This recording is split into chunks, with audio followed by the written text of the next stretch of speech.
Yeah. So yeah, what's been coming up in my life and my clients lately, which is so funny. Do you notice that like there's a lot of synchronicities with, what's going on with your clients on any given day, and like different clients in the same day where it seems like, or like for a certain day or a week, there's like a theme that everyone's feeling, yourself included. Yeah.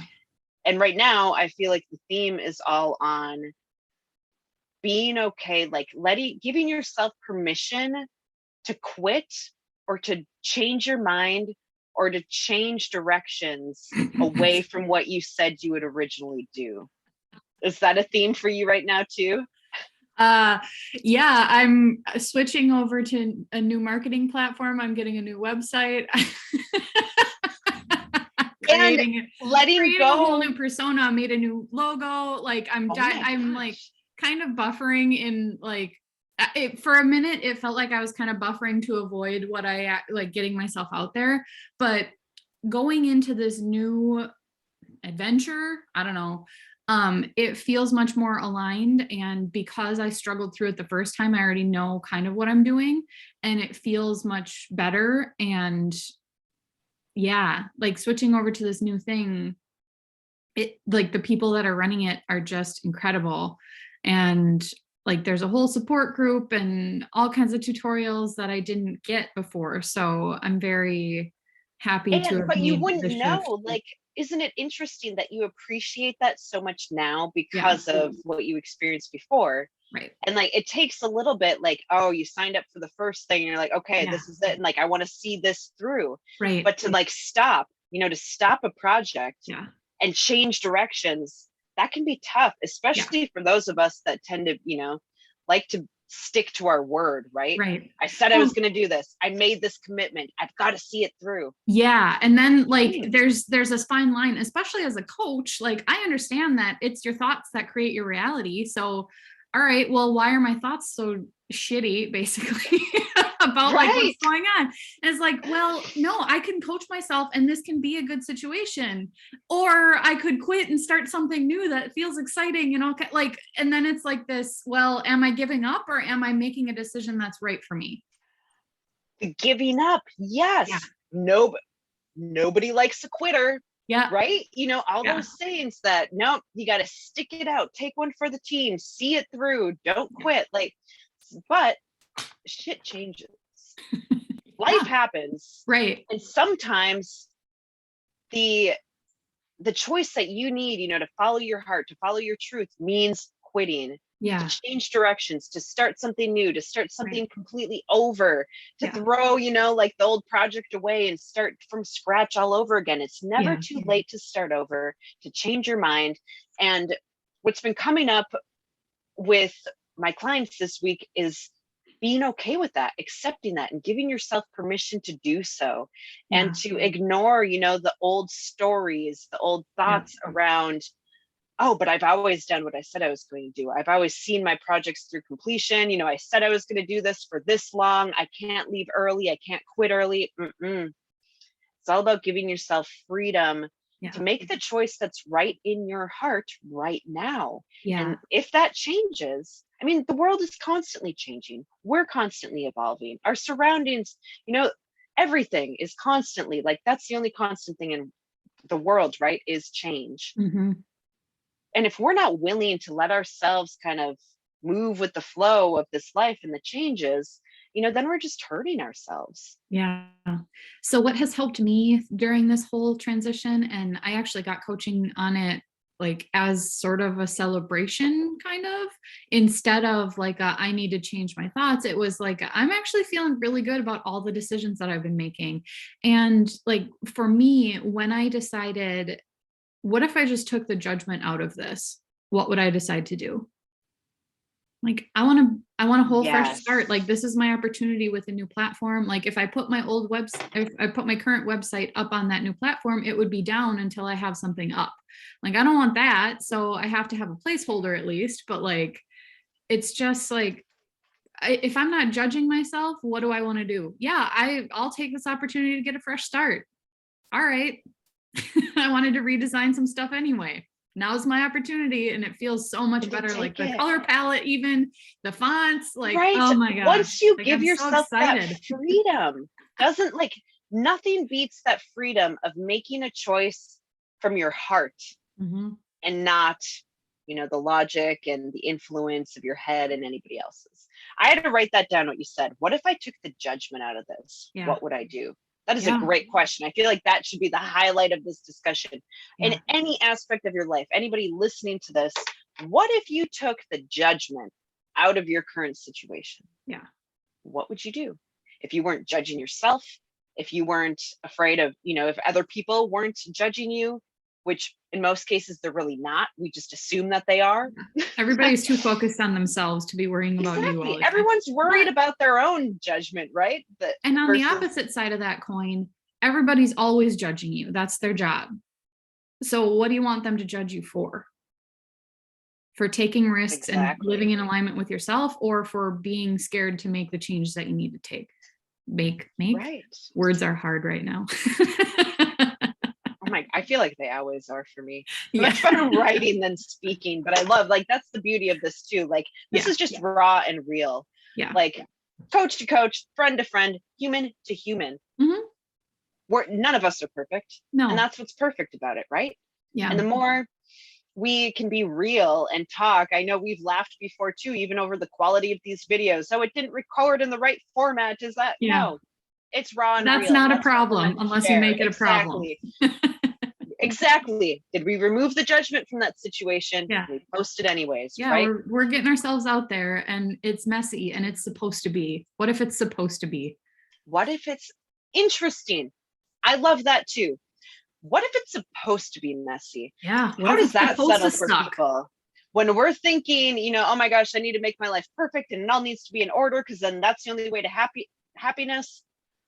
What if it's supposed to be messy? Yeah. Clearly, I mean, I don't think anyone that could, you know, listen to this could say that they have never had a messy situation in their life. Well, like, that is life. It's something messy. That I ask my clients a lot is like, so you feel like whatever, like, so you feel disappointed right now. What if you knew that you had to feel disappointed 7 times in order to reach your goal, and you're only at 2 and you're ready to give up, right? Like, what if you just sank into this thought and this feeling and just let it be exactly what it is, and learn how to feel this feeling without beating yourself up, without throwing in the towel, without giving up on yourself? Like, have your own back and understand that you're going to feel human emotions. What if you need to feel this 10 more times in order to make this one small thing work? Do you want it bad enough to experience this negative emotion that many more times? And for me, I don't know how many times I need to feel disappointed with myself or my decisions or whatever, but like, I'm getting much better at having my own back and moving through that faster. So the more times I experience it, the better I'm getting at it, the less it sucks to feel crappy. Right. It's like building that muscle of your own, you know, of self-confidence, of really, I talk a lot and like building that spiritual muscle of like listening, trusting, following your heart and not your head, and just keep moving forward and sitting through the feelings, like letting yourself feel the feels and not letting the failures defeat you. Right. It made me think, as you're saying that, you know, how many of the most famous people in history, have you read anything on how many times they failed before they made their breakthroughs? Mm-hmm. And a lot of them didn't make breakthroughs until later on in life. Yeah. But now, how are we in this society that's like telling us, oh, you need to figure out what you're going to do with your career and get married and have kids by the time you're 25? Yeah. Your brain's not even fully developed until then. Are you kidding me? You're not supposed to have your life figured out by then in your 20s. Oh my goodness. Yeah. I mean, you're not supposed to ever have your life figured out. I don't think. That's like a freeing thought for me. Like, I don't have to have it figured out. I'm not supposed to. Never will, right? We'll never have it all figured out. Like, I think social media is doing us all kind of an injustice, especially because you can delete posts that don't perform well as a creator, you know, those sorts of things. There was a creator that I follow, she's got millions of followers, but she's like, please, all of you, who are creating content, please stop deleting the ones that don't do well. Because when somebody goes to your page and sees only the viral videos and they think, oh my gosh, this didn't work the first time I did it, I better quit. Right? Like, you're, by deleting the stuff that doesn't do as well, you're holding other people back, because they start to judge themselves when they don't do as well. Like, oh, you can't see this part of me, even though that might be the most real, raw, authentic you that your followers need to see in order to reach out to you for help in whatever capacity you help them with, you know? Exactly. I mean, isn't it so interesting too that we live in a world, on social media where like that's what's important. How many Mhm. people, Yeah. like a post or a video or what have you. And that's how we've become like conditioned to gauge our success. Yeah. But really, I mean, another thing to think about too, if you have millions of followers, do you know any of these people? You know, who cares if you have less followers? Odds are likely that you actually personally know these people or have made more intimate connections with these people, even if you haven't met in person. It's not about the quantity of the feedback, it's the quality of your Mhm. feedback. If Yeah. you can reach one person and make a lasting impact on that post that maybe nobody liked, but one person saw it, maybe they didn't click the like button, they just saw it. Remember that too, how many people don't actually, like Yeah. click on it and say it, but they're seeing it. It's affecting them. You're planting the seeds. You're helping people that aren't making it clear that you're helping. Mhm. But if you could help that one person that didn't like, that didn't respond, that didn't do anything, but they took what you had to say and it really helped them get through their day, or to be able to step up and make a choice for themselves, to help them let go of the judgment and live freely for themselves, then your job is done. Why do we need, these numbers on social media to validate whether or not what you're sharing is, helpful or not? Yeah, it's looking for that external validation. And yeah, it's certainly fun to get it sometimes, but when you rely on it for your self-worth, that's when we run into trouble. Right. And then it shifts, notice it's very tempting. We're both on social media and Mhm. sharing things. And like, I'm sure we all feel it, when one post goes out and it gets a lot of great feedback and you're like, awesome, what did I do? And then you put the Yeah, next one and like nothing really happens. You're like, oh no, what did I do? yeah, It can be tempting to like shift how you present yourself, right? To want to please. But then it gets less authentic, right? Then we step yeah, away from our realness, and then what are we doing? If the intention to share things becomes to please people instead of helping people, yeah. then it just shifts the whole content altogether. So Right, and keeping, again, let go of the judgment. What if you yeah, removed all judgment from anything you shared or post or said to yeah. anyone and Yeah, just and I did it think anyway? especially like energetically with social media, and different platforms have different versions of this, but it's not about the words that you're saying. Like, you and I could have the same script to deliver and we're going to attract completely different people off of it because of how we say it and what we emphasize and what energy we are bringing to it. So who are you being when you're delivering that message to people is more important than what you're saying. Exactly. Exactly. Oh my gosh. So, how would you be if you let go of all judgment, if you took all the judgment out of it, out of every action? Kind of circling back to how we started and just in changing directions in life. So, not even necessarily about how you're posting. I mean, that's a great food for thought and definitely, I'm sure, Right. relevant for anybody that sees this Sure. because you're on social Even if you're media and not a a migrant, creator. right? But to in any aspect of life. So for example, like signing up for different organizations or volunteering for things and then realizing, oh, wait, no, this isn't fulfilling me in the way that I thought it would. Mhm. But feeling obligated to stick it out and kind of take one for the team, right? Suck it up and see it through completion, finish what you said you would. Sometimes, they always say sometimes the right choice is the hardest choice. And Yeah. sometimes that hardest choice, but the right choice is to listen to your heart and to change directions, Yeah. to be a quitter, Mhm. right? And to let go of what's not serving you right now so that you can step forward into something that does feel good for you. Yeah. Which pulls us into this conflict between the head and the heart. Right. How did we create this story in our mind of like, I have to do these things? I can't disappoint others. I must see this through completion. I must stick it out as long as I said I would. But when you feel that discontent, that unease in going through those motions, I mean, that's just your heart calling, like, honey, you're not listening to your heart. Mm-hmm. Your truth, your high self is operating over here, and you're on some other level listening to your head. And the discomfort we feel is only that disconnect, right? That difference in vibration. And what it takes to get, to feel good and get on that high vibration is listening to your heart. And that is not always the easiest thing to do. No. To put ourselves first, to be selfish, to potentially disappoint someone else for not doing what they wanted us to do, is the right choice. Yeah. Because I'm sure we've all experienced it, doing something we didn't want to do, but we did it to please someone else. And we thought, oh, it'll feel good to make them happy. Yeah. And maybe it briefly makes them happy. But are you losing out in the process?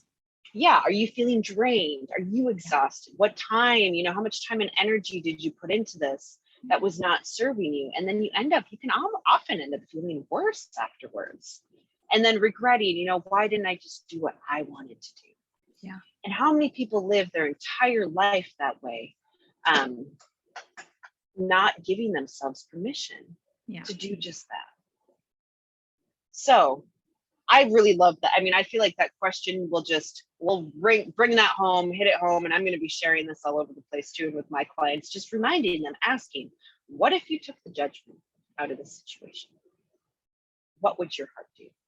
Yeah. Step into your higher self. What advice do they have for you? Exactly. Or, I mean, even not even just asking for advice from them, but like embodying your higher self in your mind. Just close your eyes and it's possible to do that and to make decisions from a place of knowing. It's really powerful. And trusting that. I really love, just watching you, like I started closing my eyes too, like, oh, that does feel really good. Because sometimes just that physical act of closing your eyes to like physically shut out the external distractions, right? Like you're seeing that we tend to seek the external validation, right? What better way to shut that down for a moment than to close your eyes and literally go inward and listen to your heart? So I think that's just a perfect way to end this discussion. Well, I guess I wanted to add one quick thing about like your higher self and making decisions. Like it really taps into human design and following your design and what's your authority. Like for me, for example, with me switching over this platform and getting a new website and everything, I knew that like even just picking the look of it, there's like 25 different options and I'm like, okay, which one's the best for me? And I went through, to follow my design, I have emotional authority. So that means that I don't really have truth and clarity right now, even when it feels like it. I have to give myself time. So I went through and I looked and I thought about it really hard. I wrote down my choice. I circled it. I made notations about why I like this and why I didn't like the other thing. And then I was like, okay, I'm going to use my authority now. I'm going to table this. I'm going to go home. I'm going to eat dinner. I'm going to come back to it. And coming back to it was when I had the clarity of, yep, this is the right one. Because sometimes it's very much like, oh, let me dive in. And then it's like, no. But for me and my emotional authority, I can't make that decision right now and know that it's in alignment with myself because I get so excited. Right. Absolutely. Yeah. I love that. I always say, like, before I make any major decision or take any major action, I always like to sleep on it. So, or like to separate, right? I think ending on that point too, because for so many, it can be difficult. Like, oh my gosh, if I make this change and do all of these things, it can be really overwhelming because then you start getting too forward into the future of like, okay, and then I have to do all these things. And if you're on the fence, you're really feeling conflicted between the head and the heart, give yourself some space to close your eyes, to meditate, to listen, give yourself that space, that silence to listen to your heart. I always say sleep on it for a night. If you need, give yourself some space to go take a walk, go do something completely different for a minute. And you'll be surprised, right, by that clarity that comes when you do return, feeling like after giving yourself that space to refresh, kind of reset, clear the slate, focus on something else for a bit. move your body, like get in the sunshine, whatever you need to do, to take a nap, to sleep over it overnight, and allow, like, just invite that clarity to come in. Yeah. And get That's rid of the another pros and thing. cons list, slip into your body. What does your body feel like? Yes. And trust it. Yeah. Your intuition, your highest self always knows the right answer. Yeah. And even when it doesn't work out the way you think it will, what can you take from it? What can you learn from it? Absolutely. There's a lesson in every experience. I always like to say there's a golden nugget hidden in every experience, no matter how tragic or miserable. And trust me, I've been through a lot of them. Yeah. And from loss, death and tragic accidents, it took a lot of work, but I've been able to find the little golden nuggets of lessons within that. And that's what I've used to step out of, that darkness and those places of feeling trapped in judgment, and I must do all of these things. And I limited myself from listening to my heart. But the more you can look for those, consider it like a little game, a little challenge. Where is the lesson hidden here? Where is that golden nugget hidden that I can really use to help me step forward and create a better situation? Mm-hmm. It's all in your heart. Your heart already knows the answer of the best route for you to take. It's just allowing yourself to listen and to trust it. What would happen if you removed the judgment? Beautiful. Your heart would be able to speak and guide the way. Yeah. So give it a try. I'm going to be working on that. I mean, we're all working. It's a constant evolution, right? We're always working at it. That judgment, I mean, it's going to creep in. The mind will creep in with its judgments, its worries, and all the fear, but it's just a practice of recognizing it and making the conscious choice to remove. What if I take this judgment out? Yeah. What would I do? Awesome. Well, with that, let's just leave it with that question. What are you going to do today? What can you do to remove the judgment? And where will your heart lead you with that today? And if you're unsure of where to go, if you feel like you need some more support and guidance, feel free to contact me or Nicole anytime. I mean, that's what we're living this life for, is to support and help others through this journey. Because like we said, it's messy. It's going to be messy. It's a one heck of a wild ride, and it's going to continue. And what can we do but help shine light and support each other through it? So reach out to us anytime. Feel free to share your comments, your feedback. And until next time, we'll see you soon.